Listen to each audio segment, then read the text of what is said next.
Greetings from your queen of Ooga Booga, that is. Hi, everybody. This is Sally Diane, and I'm here today to talk about the Centennial Pamela Coleman Smith deck. It's got a back like this, and it is your classic Rider-Waite deck. I don't like using the term Rider-Waite because, of course, as we all know, Pamela Coleman Smith was the one that did all the illustrations. She's also responsible for determining the imagery in the minor arcana. This deck, though, came with 4 bonus cards. And they're just absolutely beautiful, and I thought they were too beautiful to put in a drawer. So your queen did her research on the scenes in all these cards and came up with her own name and her own definitions for the cards. This one right here, this one here, I call Tribute. And this is from a poem by Pamela Coleman Smith herself about a dream she had.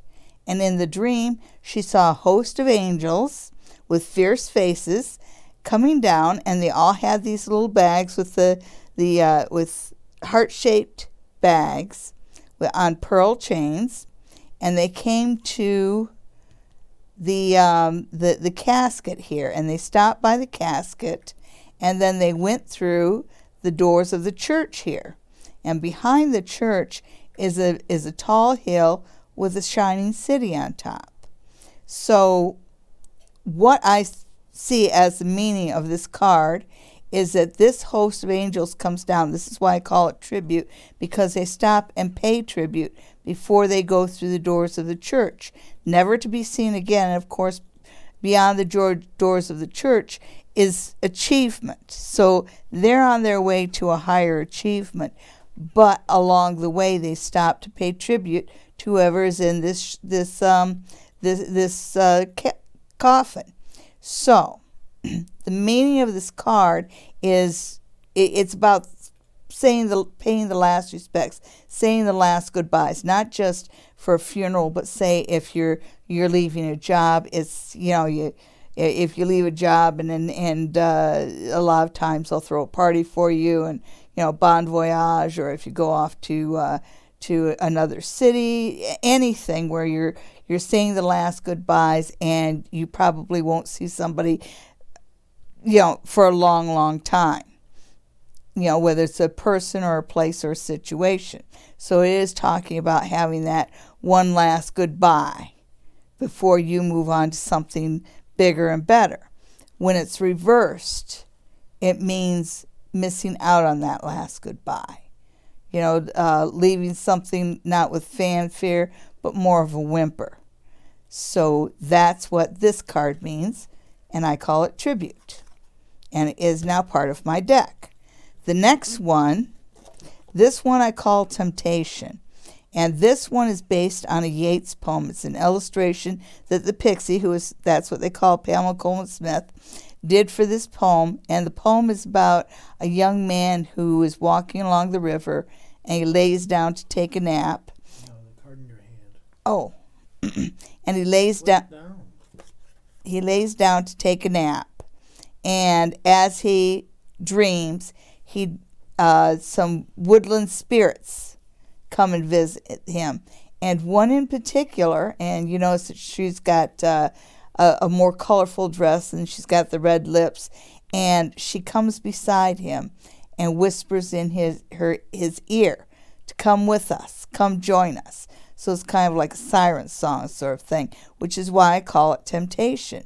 And if the card is upright, like it is here, it means that you are tempted, but you resist temptation, much like Homer did in the Odyssey when he was faced with the sirens, right? So it's about being tempted and resisting temptation. When it is reversed, of course, it is being tempted and giving into temptation.